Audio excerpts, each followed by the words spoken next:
When I worked with the DSS in 2007, because when Yaradua approved the operational order that we did, we now have to work together as a team. He actually forced all of us to sit down together and work together.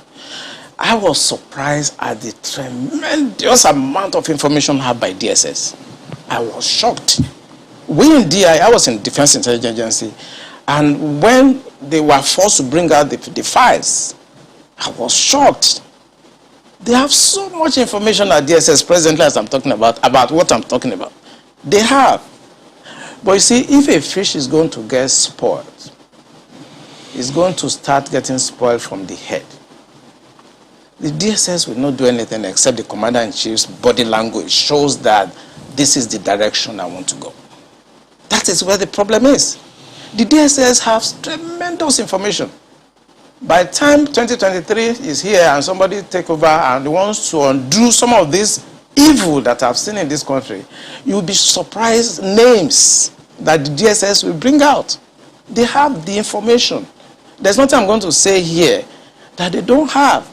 The defense headquarters have the solution for the kinetic aspect. They do. I'm not going to come here to advise them. I work with them and they're still there. The chief of naval staff was in the intelligence with me. We were together in Defense Intelligence Agency. That's Vice Admiral Gambo. I know these people are good. They know what to do. It's not that they have problems. It has to do with politics, the sponsors, people that feel that this country should be Islamized.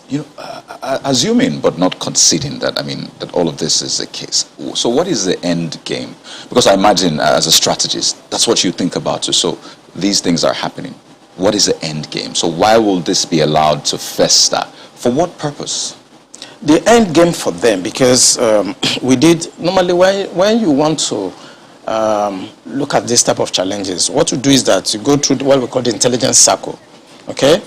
When you do the processing and you do the analysis before dissemination point, you discover that the end game for them is to just turn this country into like a Taliban type of country. And it's a mindset. And anything goes. In other words, 10% casualties, 20% casualties is allowed in trying to achieve the end game of Islamizing this country. That's for the terrorists, the bandits. It's not for the terrorists and the bandits, for the sponsors. Because I told you, and I will repeat on this channel, the sponsors of Boko Haram and the bandits are the problems. And defense headquarters, the army headquarters, the naval headquarters, the air force cannot do anything about that. Buhari has to do something about that. The Interpol has the list of those people that are sponsoring Boko Haram. I work with Interpol. They should ask, if they don't know, they should ask. The government of Dubai, they have the list of those people. During the trial of those people that were caught, names were mentioned. They have the list. The government also told us that they've arrested 400 sponsors of Boko Haram. Why should a government not try those people and bring peace and harmony and safety to this nation? All right. We are on to Erasmus. Good evening. Thanks for joining us. Erasmus. My brother, good evening. Good evening, sir. Thanks for joining us. Thank you very much. You see, I've been listening on. You know that we have been on this issue right from time. We said what the problem was. Yeah, even before this issue of U.S. intervention started. Yes, now we don't know what they happen right from time. I've been saying it. Now, we need to talk about the solution. The solution, there is only one solution. The single solution. You remember the last interview Commodore Kunle Olawumi had this year, when they were trying to bring, they wanted to bring Sharia in another aspect to National Assembly. Do you remember? There was some members that raised the issue of Sharia. They wanted to raise it. There is a way they wanted to bring it, and assuming they succeeded in bringing it that way, it will now become a legal thing for almost everybody, whether you are Christian or not Christian. You remember? Yeah. Now, Kumara Kulaumi came, and when they asked him questions on this issue, the lady was like, "What is the solution? What are we going to?" He said there is no solution. That they are not going to stop. Nigeria. Yes, he said they are not going to stop. He said our children, we may die, and our children, the ones that we come, we don't know about, they will not even care, and they will implement the Sharia. They are not never going to stop. So if they are never going to stop, I know there was somebody that come from US who was talking about we need to fight, we need to arm. Are we going to be fighting everlasting fights? What's the point of fighting everlasting fights? Because they're never going to stop. The goal is this. The intention is to Islamize Nigeria and make Nigeria practice Sharia. That is the intention. They may not be able to do it today. They will try again 10 years' time. If they are not able to do it 10 years' time, they will try again 20 years' time. So they are not going to stop. Now, what will stop them is break the country up. Now, this is why I'm happy about what US is coming. US cannot solve this solve the problem by bombing. I will tell you why US cannot solve the problem by bombing. Now, you are going to understand, mark my word, just mark my word down. You are going to understand that the people that you are seeing that are bandits, they are just like 0.1% of the total people that think like them. All those ones when you see say that they hold gun, now 0.1% of the total people that have the same ideology and mindset in the north. You are not going to understand when the bombing starts. You saw what Gumi said. Gumi threatened the entire Nigerians, especially the Christians. He said if they bomb, they said that they kill Christians. Now that time they will turn the guns on the Christians. He didn't stop there. Gumi went for that to say when that guy from Middle Belt challenged Gumi, Gumi say if Muslims really they kill you, whether somebody like you go feel rich, they are alive today, television to talk on television. If when the bombing starts, now that time we go understand when what Buhari, the late Buhari meant by that Boko Haram, that the fight against Boko Haram is a fight against the North. A lot of people don't understand. When the bombing starts, now that time you understand what Gumi mean by that this in a bandits are the freedom fighters of the North. So what you are seeing now, all these bandits that are saying they are holding gun, I am telling you there are 99.9%. Most of those hot people where they see for North, for Kanu, for Katsina, for those Jigawa states, many of them are the same mindsets they get when it comes to Sharia. It's just that they never hold gun. That's why you see they know they fight them. The reason why they are jumping up and down now because they don't see say they want to start to kill them. And them, now the same mindset they get. So if you are killing them, so people don't understand. When people they confuse, say they want to kill terrorists, they say people they protest. No, they are like them. Now the same person they be. So that it's like you want to kill them. It's not that they don't hold gun. Now those ones hold gun now. So that's what's going to happen. So now what I'm happy about to round up, because I know there are a lot of people. US just need to come in. The main thing when are they happy about now, what Ted Cruz they do. Ted Cruz is about to strike the real thing. That's where the solution is. Ted Cruz is saying that why should it be that in the secular this you are doing blasphemy law? Now, when Ted Cruz bring that carry that this in come house was they want to leave Nigeria. There will not be a debate to say make una stop the Sharia law. They will never be able to. They will not stop it. They have tested it. Just like person who don't kill before, it goes start to the kill before. So they have tested it. They will never stop. So now they will now say they will not stop. When they say they will not stop, that will not be the opportunity to say, okay, if we are not going to stop, then let's break it up.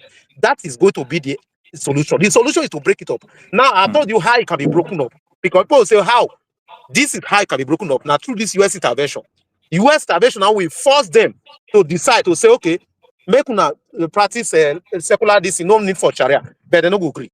99% they don't go agree. So so long as they don't go agree, then there will not be room for say, okay, let's negotiate and break it up. Because that is the total solution. Without breakup of Nigeria, forget. In many years to come, Nigeria will become an Islamic country. It's already on paper, it's already an Islamic country, actually. Thank you. Wow, this is another very deep, deep thought towards what is happening. I really appreciate Mr. Ramos. I think it's just the impression of every Nigerian at this point. This is an aberration. I mean, you don't attack Nigerian Defense Academy and kill officers and get away with it. Yeah. The last time I was in NDA was in 2017. I went to carry out an investigation by the Minister of Defense. I wanted me to check what is going on with the training and the security environment there. I remember I spent about a week at NDA with the commandant and with the staff, But something struck me. And that was every Friday. The gate of NDA is thrown open. And everybody have access to come and pray in the mosques. And I want to actually enjoin journalists to go to all military formations across the country on Friday by 1 o'clock. You are going to see the same thing happening across all military formations, including Naval Training Command at Papa, including the division in Ibadan, including NDA, including Jaji. I was in Jaji in 1994 for my junior division.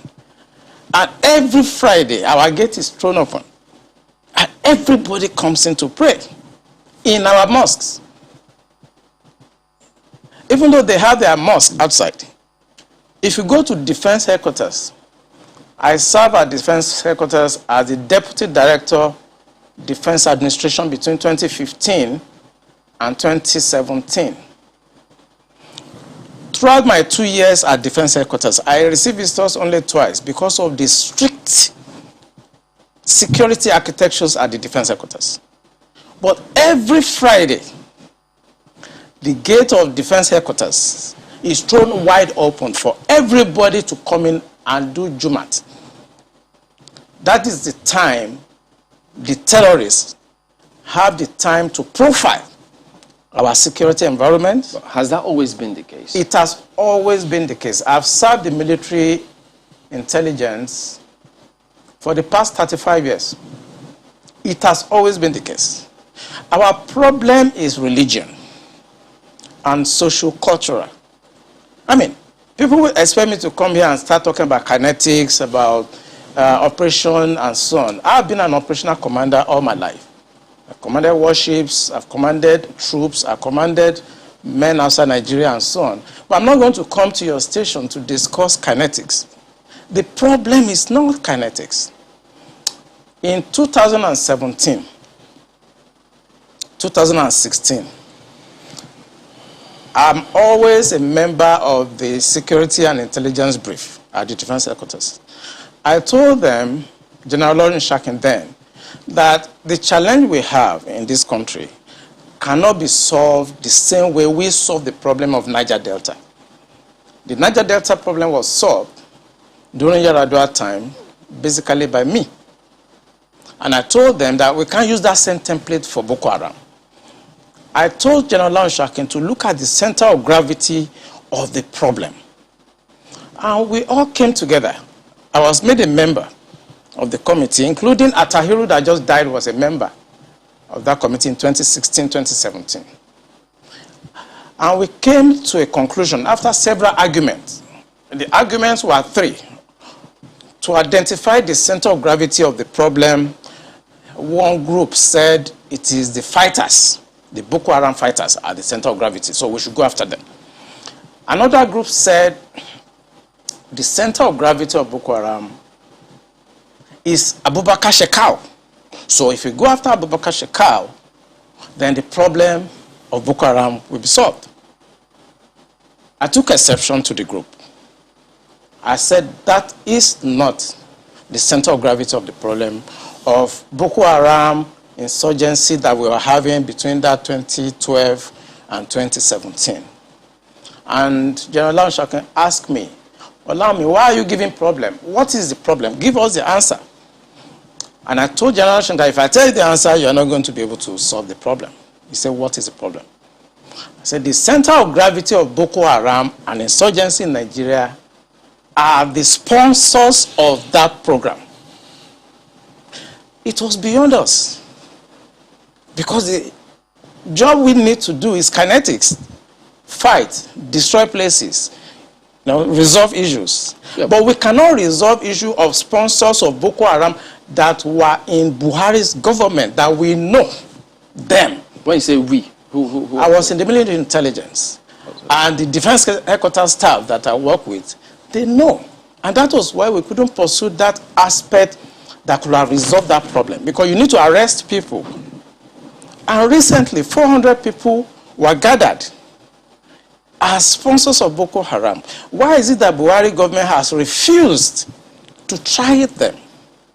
So the government knows sponsors of Boko Haram? Of course, it's in the news. In April this year, the government said they have arrested 400 Bureau de Change related, people that were sponsoring Boko Haram. They told us. And Abu Dhabi also helped us to arrest few Nigerians. Tried them, we know them. Why can't this government, if not that they are partisan and they are actually part of the charade that is going on, why can't they bring those people out for trial? So the Bureau de Change operators on the one hand, but you particularly said people in government. Are those part of the Bureau de Change, or those people that you say are in government are still there, government is aware, and government is condoning them? The people I mentioned that are in government are not these ones they just arrested. You remember this Boko Haram issue started since 2012. Yeah. And I was in the military intelligence that time. We arrested those people. It is my organization that actually conducts interrogation and interview. And they mention names. I mean, I can't come on the air and start mentioning names of people that are presently in government now that I know. Presently in government. That the boys that we arrested mentioned. Some of them are governors now. Some of them are in the Senate. Some of them are in Aso Rock. Why should a government try to cause this kind of embarrassment and insecurity to the sense of what happened yesterday? And the solution I gave them in 2017, because when I identified the center of gravity for General Lanshokin, and they couldn't pursue it, because some of them were ministers. And what I'm saying now, the Department of State Services are listening to me. They know them. Yeah, Commodore. So the solution I gave them was that if we can't pursue the policy strategic level, because the people that we need to talk to are also, going to be difficult to deal with. I said what they should do now is to conduct two things. We should buy blimps. The blimps are not UAVs. They are not drones. Blimps are equipment that can fly up to 10,000 feet, 30,000 feet, static if you want, mobile if you want, and they carry a lot of payload. We saw them in Afghanistan. We saw them in Kenya. This will be something that can give us real-time intelligence, and we can know where these bandits or terrorists, where they emanate from, when they finish operations that they've done, where they go back to. Okay. Well, they did not buy this equipment up to now. Okay, you said quite a number of things. Let's pick up on some of them and see if we could make some, if you could shed some further light on some of them. Since 2012, I mean, you've been in operation, as you said, ever since that time. You questioned several people. Some people were identified at that time. Did the government at that time try any of them? Or were any of them also in government at the time? No, the government did not try any of them, and the defense headquarters where I worked then did not pursue that line of operation because it's beyond them. The defense headquarters, actually, when you look at the defense structure of Nigeria, they lie within the policy strategic level, but basically they are operational guys. So when you have policy problem, then they cannot go beyond their masters. They can write intelligence reports and say this is what is going on. And we've seen that the present government know what is going on. I'm sorry, is this a policy problem? I mean, the laws are clear. If someone is said to be involved in something as devious as this, the laws are clear. This person is meant to be arrested, questioned. I mean, it's quite clear. So is it a policy problem? We have the laws. So what is stopping the security agencies from actually enforcing the law, since that's what they are? I think what is stopping them is like when you are a member of a church and your pastor have decided to be at a certain level of spiritualism and you're a member of that church, you cannot be higher than your pastor spiritually. You can't, no matter what you do. So this is the same religion you spoke about? Yes. In real life, you see that the defense headquarters cannot conduct any operations that is not sanctioned by the commander-in-chief of the armed forces. Yeah. They cannot. No matter how small, little they cannot. So when the Yar'Adua government decided to put an end to Niger Delta militancy, that was in 2007. What he did was simple. He called all the security chiefs and all the intelligence chiefs and tasked them to come up with a solution. The Defense Intelligence Agency, the National Intelligence Agency, the Department of State Services were called with the Inspector General of Police and the Interpol to come up with the solution to the problem. Then the problem was Niger Delta. The president was Yar'Adua. He was dispassionate. He wanted to solve the problem. Within 6 months, we solved the problem. I remember I have to go to Angola to go and bring Herioka, and nobody in Nigeria knew what we did. All we know is that since 27, 28 that we conducted our operation under Yar'Adua, Niger Delta issue has remained manageable. This government does not want to resolve this problem. They are escalating it because of tribal and religious sentiments. So when you say this government does not want to resolve it, don't forget the same government has purchased. In fact, they're going to induct the Sopeto Kanu jet because of, the insecurity situation. They have, the president has had to change guards, as it were, as a result of people's clamor. I imagine if that was not in the thinking, why would you go that length to make some of the, some of the pronouncements, the meetings that have happened, the purchase, the change of guard and the rest? Why would they do all that if they don't want to sort this? Because that is not the solution. What you just mentioned is not the solution. When you have a problem at policy level, strategic level, operational level, when you have a problem, what you need to do is to identify the center of gravity of that problem and attack it. That's what you do. What they are doing is not attacking the center of gravity of the problem of Boko Haram and insurgency. So if the president is buying Super Tucano, is changing service chiefs, that is not the solution. We are looking at the wrong side. It's not kinetic. It's politics. Are you ruling out kinetic altogether? I can't rule out kinetic because so it's a spectrum. It's a spectrum, so you can't rule out something. But the center of gravity is what they should look at. And what is it? I'm saying it on this channel. It is the sponsor of Boko Haram and bandits. And speaking about the sponsors, when you say the DSS, and they could be listening to you, but so they profile, part of their responsibility is to profile all of these persons before they either vie for elections or before, they are nominated for any of these positions. Doesn't that happen? Don't they get intel and say, look, this and this is what we found, and then we don't think that this should proceed further? Doesn't that happen? It does.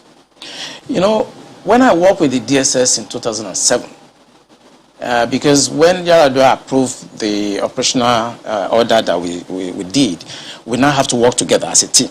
He actually forced all of us to sit down together and work together. I was surprised at the tremendous amount of information had by DSS. I was shocked.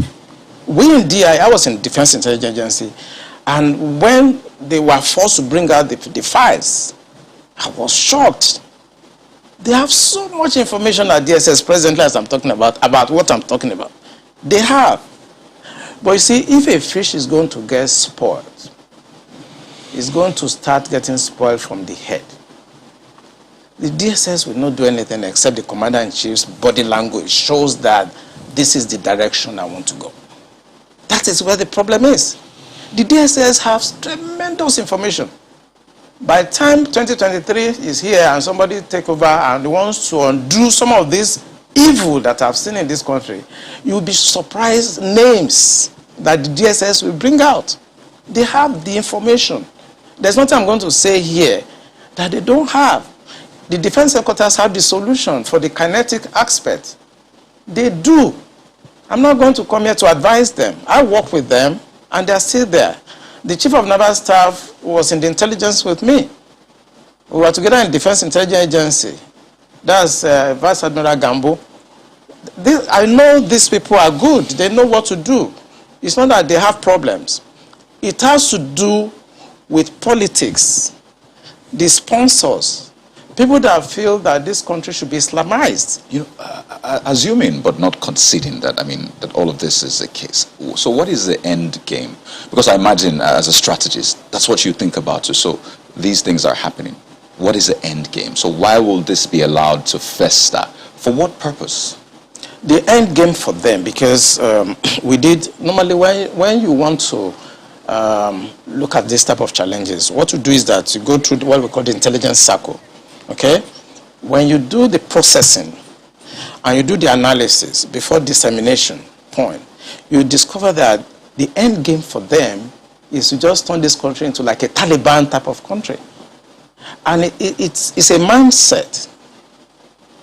And anything goes. In other words, 10% casualties, 20% casualties is allowed in trying to achieve the end game of Islamizing this country. That's for the terrorists, the bandits. It's not for the terrorists and the bandits, for the sponsors. Because I told you, and I will repeat on this channel, the sponsors of Boko Haram and the bandits are the problems. And defense headquarters, the army headquarters, the naval headquarters, the air force cannot do anything about that. Buhari has to do something about that. The Interpol has the list of those people that are sponsoring Boko Haram. I work with Interpol. They should ask, if they don't know, they should ask. The government of Dubai, they have the list of those people. During the trial of those people that were caught, names were mentioned. They have the list. The government also told us that they've arrested 400 sponsors of Boko Haram. Why should a government not try those people and bring peace and harmony and safety to this nation? Why won't a government do that? Those people that are going to harass cadets and officers in NDA, they live around the place. I know NDA very well. I was in Georgia, I was in NDA as young officers, and I know the area very well. They live around the place. So why can't you put up a blimp that can see what they are doing in real time and eliminate them? Why won't you do that? In fact, there were more details saying that some persons slept up, but we'll come to that hopefully. Makwe has got some questions for you. Makwe, go ahead, please. Thank you, Chamberlain. Much as we're looking at it looks like we're looking at the remote causes. The immediate causes, I think, is what is worrying a lot of people in terms of the significance of the attack. For some people, they're wondering, what do you think were the bandits trying to pass home a message when they chose the National Defense Academy as the area of the attack? I mean, as the area they decided to attack. Because normally people know that military installations, for instance, if you were to, I mean, you've talked about how the military institutions are usually open to the public on Fridays. There will be questions as to this attack did not happen on a Friday. It happened on a Tuesday. So the guards were supposed to have been up. So there'll be questions as to what happened, how was the perimeter breached, what about the guards that are usually mounted on, watchtowers, what were they doing? Were they asleep?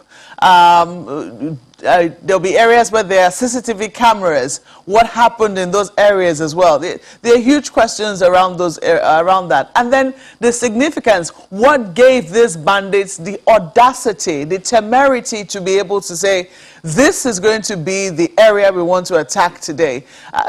Do you have any questions roaming in your head in terms of you know, what were they trying to really achieve beyond, because some people say this is not about ransom. Maybe they want to take a ransom, yes, maybe. But it looks like they were trying to send home a message.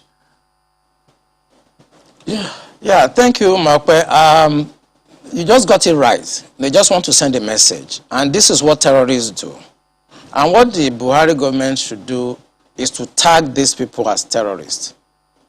What they want to do is to send a message to create fear and to show the military that we can come for you and there's nothing you can do. You may not know, I don't know whether it's out in the news, that the major has been killed. Belongs to some groups, and I know about 3 hours ago his body was found. He has been killed.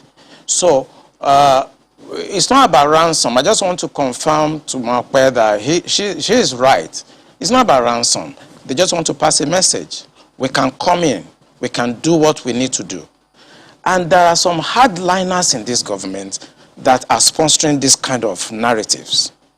They just want to show that they can Islamize this country. They think about Taliban. They think about the Mujahideens. And they want to replicate it in this country. And they don't care what happened. They simply don't care. As long as at the end of the day, there's Sharia and there is whatever thing they have in their head they want to achieve. So these people that are sending messages are sponsored by Nigerians. I'm sorry if I could follow up on that quickly. Please go ahead. This part of what you just spoke about now, the security agencies gleaned this from those who they arrested over time, saying this is the intention. Absolutely. The intention of it's on the internet. So it's not even about the people we interrogated. The intention is to Islamize Nigeria and practice Sharia. And it doesn't matter if some people die. It doesn't matter if you're embarrassed. It doesn't matter if our economy has generated. Look at the interest rate. Look at the inflation rate. Look at the debt profile of Nigeria. They don't care. As long as at the end, the Quran is at the sea. So some people in this country have this mindset. And we must tell the truth. If you tell the truth, you die. If you don't tell it, you die. Some people have this mindset to Islamize the nation. And they are in the government. And people know them. The DSS know them. The NIA know them. The DIA knows them. Because it is the DIA that conducted the operations that arrested these sponsors. So they know them. Why is the government, the commander-in-chief of the armed forces? The general area of Afaka, where where the NDA is cited, is no stranger to this sort of attacks. Before now, I mean, a few other institutions around the Defense Academy have also been attacked. Talking about the Institute of Agriculture and Forestry, Mechanized Division, something to that effect. I can't remember the exact name of the institution now, but we do know that they have been around this area. Now, I'm looking at the front page of Daily Trust newspapers, and they have this, why NDA security was compromised. And the first writer says, bandits leave peacefully. Peacefully is in parenthesis, near academy. There have been questions before now that sometimes, this happened in Jos, around Rukuba, that, there were attacks happening in the neighboring area and that the military institutions did nothing. The same thing happened when there were attacks on the airport, the airport's residential area in Kaduna. That was very close to the Defense Academy. They did nothing. They attacked the forestry school in Kaduna. They did nothing. Now they have finally come for them. But the talk is that these people have been there all along. They never went anywhere. The bandits who perpetrated this attack have been there all along. Does the military really need, I mean, if this is something that is of concern to the security agencies, because it was only a matter of time from what it would seem that we're reading that these attacks were going to happen, did they really need to wait this long before they took action against people they knew were a security threat to not just them, but also the people around their environment. Yeah, Makwe, I may also shock you that some cadets have been abducted before now. And when they took these cadets away, and they demanded for ransom, as low as 400,000 naira at that time, the cadets were released after the ransom were paid. And the cadet told them that where they took them to, that they could hear the parade going on in NDA, that they were not taken far away from NDA, that every morning they hear the parade and the programs going on in NDA while they were in the camp of the terrorists. You are right. These people live around NDA. It's about social-cultural issue. As long as you are a Muslim and you speak Fufude or Hausa, you can do whatever you like and fraternize with the military and go in and out of the barracks. You are saying that the attack did not happen on Friday. Of course, it will not happen on Friday, but they have enough time to carry out surveillance. They have enough time to have insiders that will work with them. The problem is that journalists should go around our military institution this Friday and carry their cameras and see the decadence, the security breach that goes on every Friday in all military institutions across Nigeria, and tell the Minister of Defense to put a stop to that. The defense institutions, they are sacred. They are not where people can come on Friday, open the gate because they want to come and do Jumat. The truth is that on Sundays, we don't have such, invasion of our premises by Christians to come and pray or to come and do whatever on Sundays. But for the 35 years I spent in the military intelligence, if you go to Tego Barracks in Apapa, it's the same. The Tego Barracks is where I was trained as an intelligence officer. It's the same. On Friday, they will troop in. They throw it open. It's religion. And because we must think about solution. The Minister of Defense should stop this. They should make pronouncement and stop it. Every Friday, people should go to various mosques around them to pray and maintain the sanctity of our military institutions. That's what I wanted to know if this has been an issue before now. I mean, has this been anything that, the people at the top in the military have found as a source of concern? Let me raise an instance. For instance, we know that at almost every security institution, even on the roads here in Abuja, before you can enter the same road that leads to any military institution is divided in two. There are huge barricades to prevent anybody from just entering, so to speak. This became a source of concern for the military, in terms, especially after the attacks on the police headquarters. Has this been a source of concern for for the top brass of the military to say, hey, look, if we're taking these steps to put barricades, then this is also going to be a source of concern for us. What can we do about it? Have they elevated this discussion? At defense headquarters, every Monday, even if you go this Monday coming, you will see they are always there to discuss intelligence and security brief. We discuss all topics there, including the issue of Muslims gathering every weekend. All those barriers you see at defense headquarters, and that's why I'm talking to the media. They should go there on Friday. The barrier is no longer there. It's open because it is Jumat. And this is when they come to carry out surveillance. If you look at what happened in Mogadishu Barrack, it was the same. There was a time they went there and blasted the place and killed a lot of people. It's these same people that are allowed to have access on Fridays and become members of the mess because they are, it's a social-cultural issue. So I think we should begin to look, the Minister of Defense should put an end to this, because for 35 years of my stay in the military intelligence, it has been the case. Both naval institution, Air Force institutions, Army institutions, even the Department of State Services. Once it's Friday, the gates are thrown open. And people come from outside. And there'll be no space. They'll be all over. If you go to Defense Secretary on Friday, this Friday, you see them littered everywhere.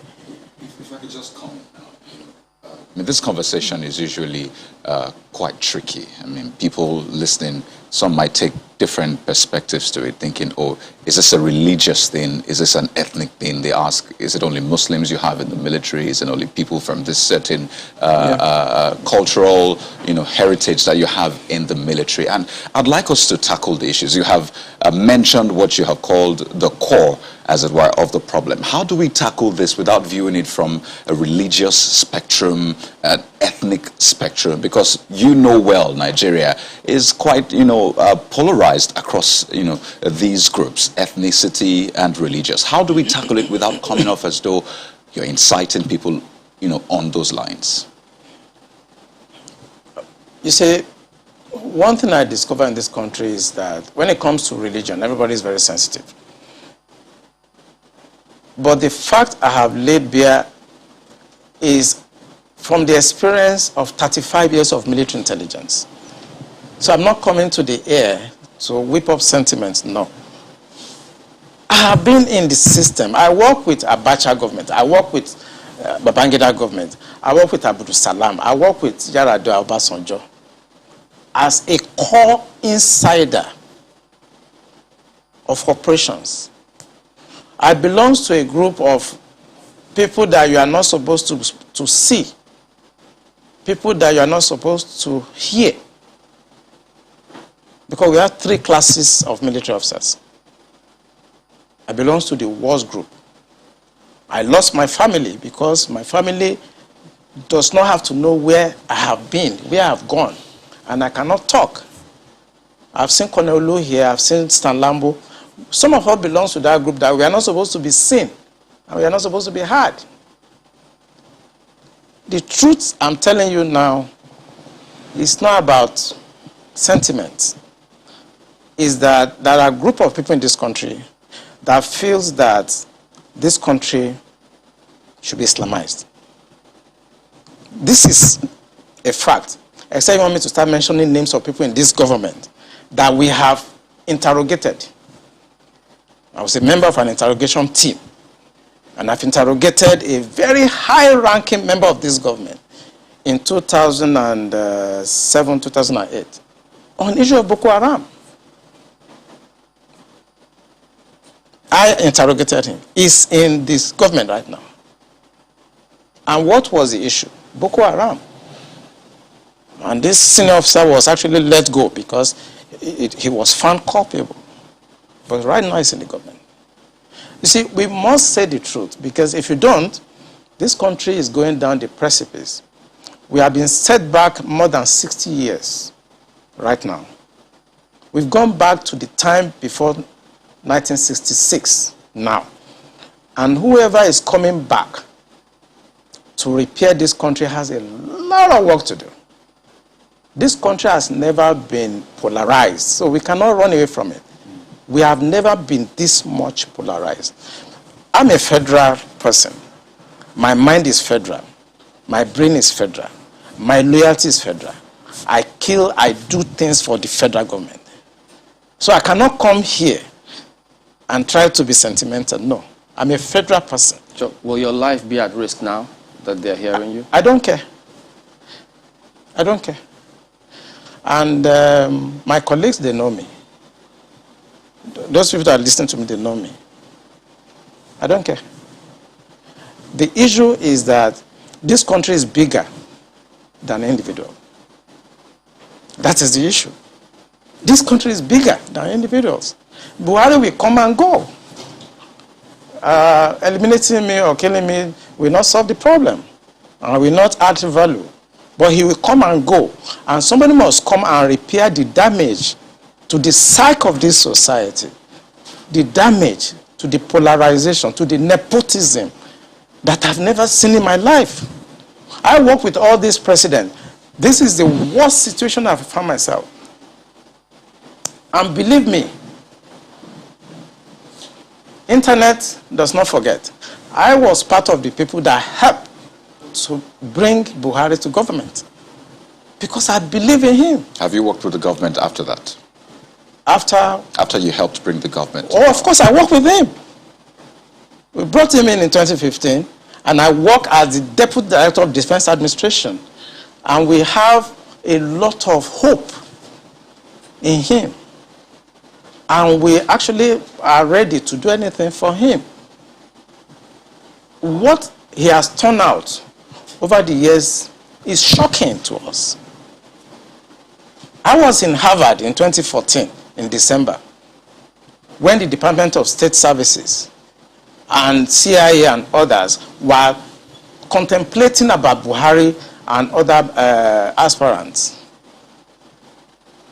I know what we did to convince the American government that the only person that can come and put this country right is Buhari. That was before the Lagos, the APC, before they chose within. Right. And that was how Tinubu came in. We know what we did, but what he has done in the past 6 years is shocking. It's unprecedented. And it should not be allowed to be swept under the carpet because the damage to the psyche of this country is monumental. We'll talk more on this, but pardon me, we've kept Mr. Alfred Ononuju waiting. He's a security consultant and the forensic investigator as well. Good morning, and pardon us, we just had to explore some of these positions. So, you've been listening in to what's being said, and then perhaps also read and updated yourself with the current situation concerning that scenario with the NDA. What do you think? First, let me thank my dear brother as a patriot. He's speaking not to impress anybody. He's speaking as a patriotic Nigerian.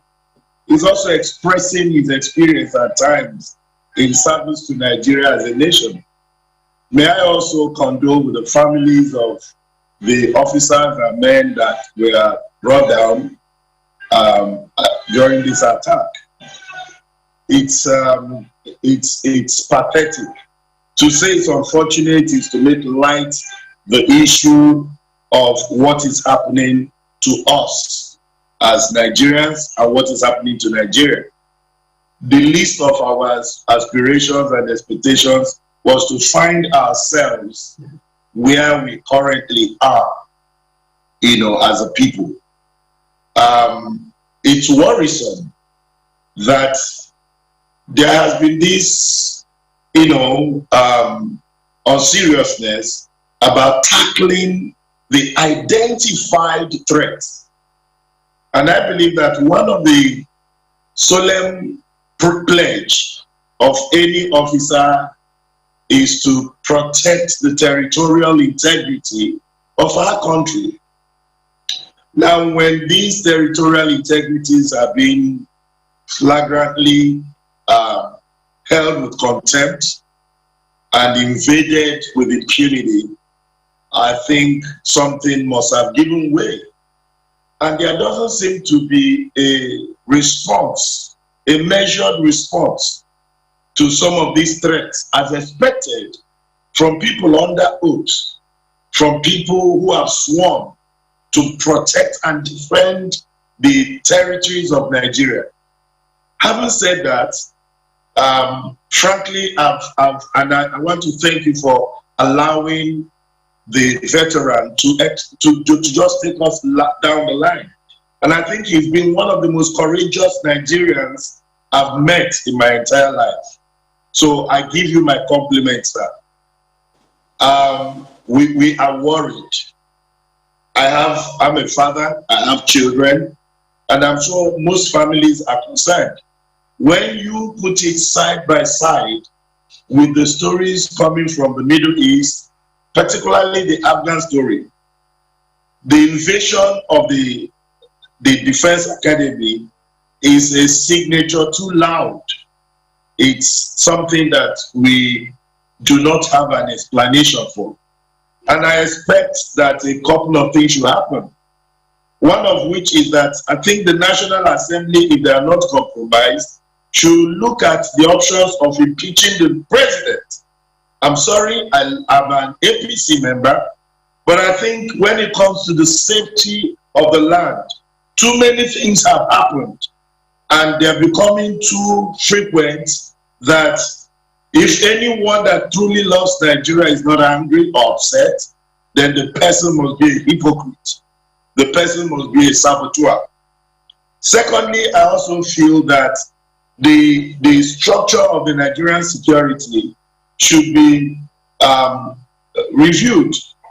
Now, we are going to be careful in making statements because we are in the public platform, being that things people say could be either misinterpreted or taken out of context. However, the truth must be said. We are facing a very dire situation.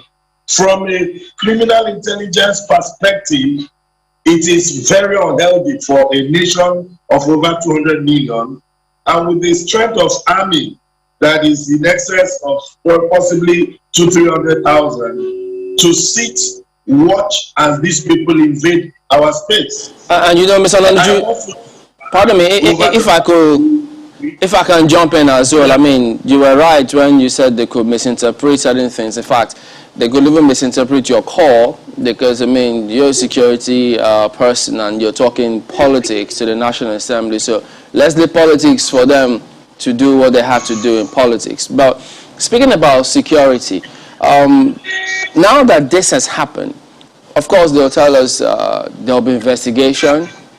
They'll look through what's going on. So, having heard what Komodo has said, do you think that there can actually be a solution? Will they hit a brick wall, or do we expect any results from any investigation that will be going on? Well, it will be impossible to think of a solution outside politics because the policymakers are the politicians. They run the show. The president is a democratically elected president.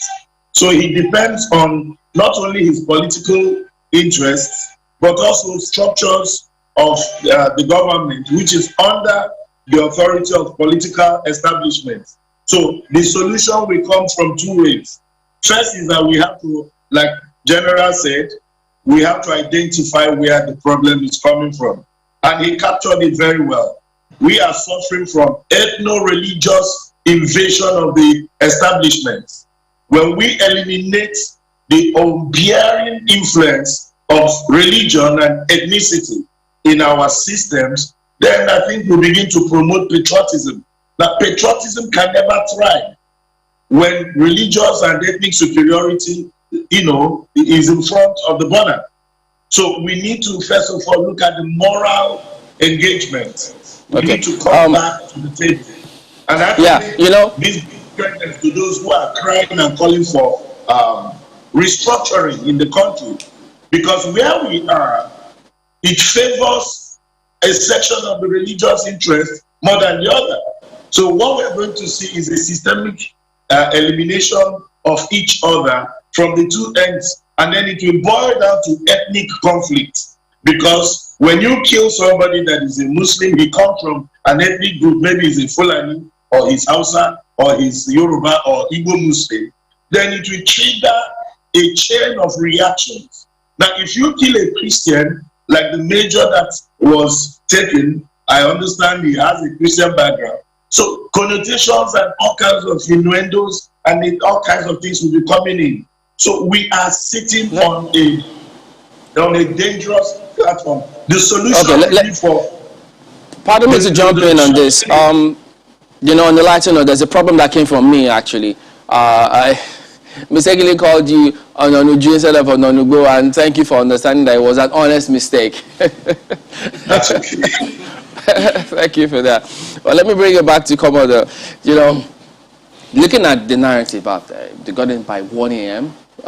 These terrorists, which sometimes they call them bandits, and now you look at the entire procedure, how this attack was carried out.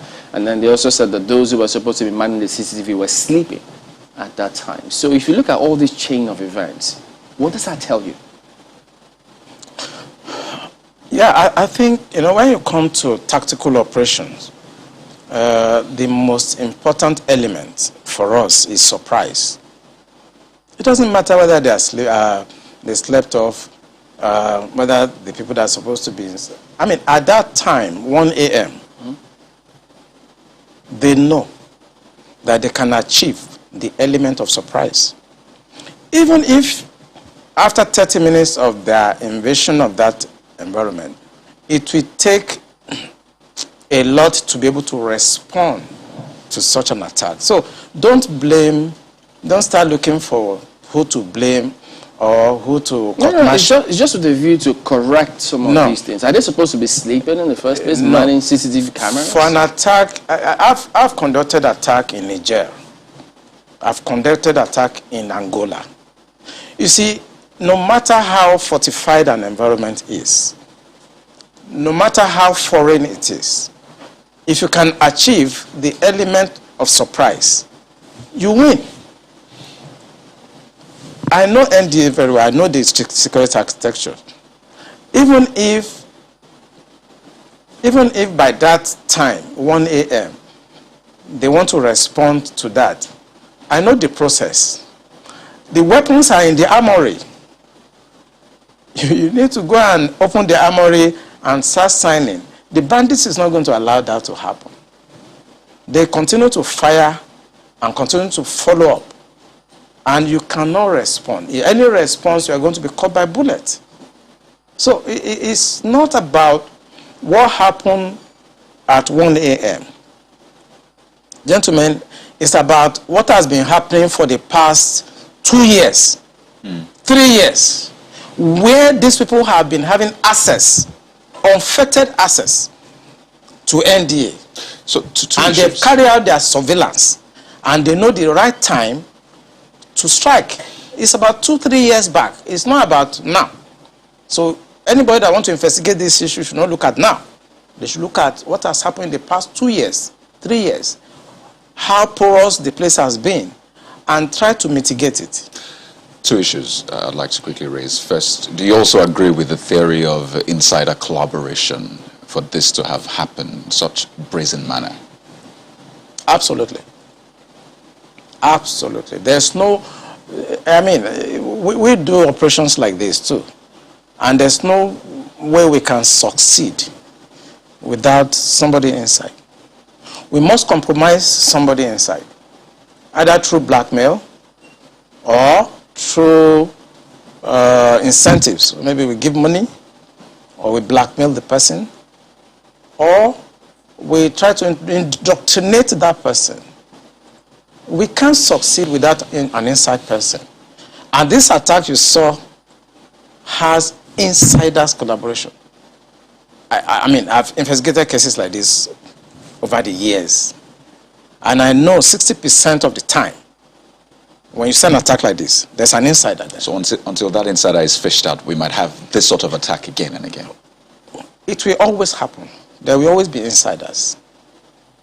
If you look at the intelligence estimate globally, there are two variations. The variables are the hostile intelligence service, which is external to that country, and the domestic subversive organizations that is embedded in that country. Nothing evil can happen to a nation without the insider within that nation collaborating with the hostile intelligence services that is outside. It will always happen. If I could just raise this other part. In the statement that was put out, the term unknown gunmen was used 3 times, the 3 paragraphs: unknown gunmen, unknown gunmen, unknown gunmen. Prior to this time, people called them bandits, some even called them terrorists. But is it instructive for you that it was a term unknown gunmen that was used? It's deliberate.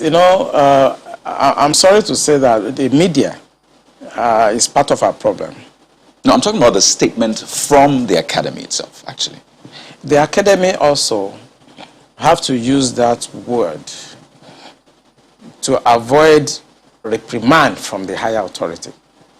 I was the commandant of Defense Intelligence College, and I know that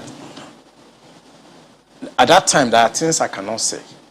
If you term them terrorists, it carries a lot of weight, and you can be reprimanded for that as the commandant of NDA. So he is going to be very careful to keep on using that same term that is safe to use, because there are legal and other implications when you term a group terrorists. But I want to say on this channel that those people are terrorists. And if the government of Buhari is serious about putting an end to what we are saying, he must pronounce them terrorist organization. Because once he does, it carries a lot of weight. And the reaction of the armed forces, where I belonged to before, will be completely different. What was the point you were going to make about the media? There is nothing that is going on today that is not actually tainted by the media. How? And that is why I have to come here and make bold to say what I've said. The media also know 80% of what I've said now, but they will not publish it. They know. I work with journalists. I was Deputy Director of Foreign Liaison at Defense Intelligence Agency. I work with journalists. I was Commandant Defense Intelligence College. I work with journalists. I train journalists in intelligence operations. They know. So why are they not also saying the obvious that will help the security and safety and progress of this country? So at that time that you worked with the journalists and training them and doing all of that, did you give them permission to publish your name as a source if they were going to go to press with those details? Oh, I did. It was a policy because, you see, when I was made the commandant of Defense Intelligence... No, because you had said that you belonged to a group that was not supposed to have been heard or seen. Yeah. So how did you give them permission to publish your name? Yeah, because at that time I was holding a different appointment. I've held a lot of appointments in the military. There are certain appointments I will hold that has no connotation with intelligence at all. For example, I was the Chief of Staff Logistic Command for the Navy. That appointment has nothing to do with intelligence. I was the defense advisor to Nigeria in France. It has nothing to do with intelligence. So there are times I hold appointments and I have to deal with journalists. And I must tell you, I can mention some of them. Mohammed of NTL, I trained them because I wanted them to understand that military intelligence is not like a cult. I exposed some aspect. Even though most of their documents are usually top secret and they tell you can't publish or even access the document, even if you see it by mistake. No. There are places you process top secret. I mean, if you want to talk about document security, it's a lecture of itself. You have unclassified materials, you have confidential materials, you have secret materials, and you have top secret. There are processes. It's an area of military that you need to do a lot of training. So when we bring journalists in and talk to them, we ensure that they don't see unclassified materials. And it's just for them to understand how the system works. Basically, if you go to Afghanistan, if you go to Iraqi, you see journalists embedded with the military. But it's not the case here. I think I tried to encourage you when I was the commandant that we should allow journalists to have access to some of the things we do so that they can say it as it is. Because when I conducted the operation in 2007 in Angola and I came to Nigeria, what you read in the newspapers, what you hear on television and what you see are completely skewed from what we were doing. So why did they want that to happen here, to embed journalists? I just think it's myopism. We have a lot of illiterates in the government that don't understand that hiding things in this 21st century it doesn't work anymore. They try to hide informations, and they try to protect what they think is corruption to me. That's why they don't allow journalists to actually assess some of these things, because this is the most corrupt country in the history of this country right now. Markwa? Well, sometimes, you know, there are questions as to what usually will happen. I mean, in terms of, before you went into the journalistic exploration and how the media is sometimes a part of the problem. And, you know, I think there's an ongoing conversation in terms of how the media can be can be a source of support to the military rather than a hindrance. But before we went into that discussion, I think we're talking about something else. And for some reason now, I think that has finally escaped me. But moving forward, because we were talking about the language used there, the fact that they were branded unknown gunmen, and the fact that even though it was a very short statement, it was used 3 times, in that I think that there was some attempt to try and reinforce the fact that these are unknown gunmen in that very short statement. But I'm wondering, now that this gentleman, the officer who was taken, has been murdered and his body has been found, do you think that there is any hindrance now stopping the military in going after these people? Because in many places they will tell you that people will always dare. I mean, we've seen attacks that have been very daring, even in the most developed places that are considered very developed countries. The difference between there and here is that when you do dare that sort of attack, the chances that you're going to come home or go back or go scot-free are very slim.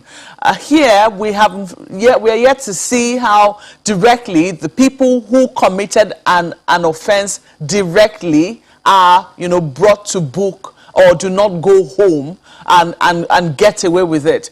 Do you think that now that there is nothing at stake in terms of how this this major, his body has now been found lifeless, is there any hindrance stopping the military from getting the actual people, not just the general attack or attacks that happened days later, the actual people who committed this heinous attack and crime on the Nigeria Defense Academy?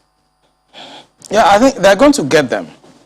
No doubt about that. Few days, few hours, you're going to hear that the military will get them. I know how it feels when things like this happen to colleagues. There are times we actually disobey instructions. There are times we don't follow operational orders. When our colleagues are killed in a disgraceful manner like this, since we know we have irresponsible people at the policy level, there are times we don't listen to them. So I can assure you on this station that the military will get them. They will go after them and they will hunt them down. And they're not going to follow all these mullah, imams, and all those people that feels that it is their birthright to Islamize this country and destroy the essence and the fabric of safety, progress of this country. So the military, they're going to disobey, they're going to go out after them. And as I repeat, in a few hours, you're going to hear, they're going to get them, and they're going to deal with them. Okay, just one more thing as we wind down. What would you advise Nigerians? I mean, they've listened to you, several things going through different people's minds now. What would you advise them to do in terms of, in the light of all that is going on, how should they conduct themselves? What should they do such that we all can have, at least contribute in whatever way we can to have a country? Which people are you referring to now? Nigerian citizens who are not perhaps in the military. Regular citizens. Are you talking about the civil society? Civil society. What they should do? Yeah. I think what they should do, for me, the failure of governance is dependent. It's like a variable. When you do a simple linear regression, the failure of a government is dependent on the failure of the civil society. So you have two variables. a failed government or irresponsible government, and you now have at the other side an irresponsible and a failed civil society. This civil society has also failed. You cannot allow somebody to do for the past 6 years what this government and the so-called cabal, whatever you call them, have been doing to this country, and the civil society has been quiet. They have to speak out. They have to come out and resist tyranny. This is tyrannical government. You have to resist it. You don't wait until maybe he leaves in 2023, then you start, everybody will now jump out and start talking. Because the damage this government is going to do in the next 2 years is going to be more than what they've done in 6 years.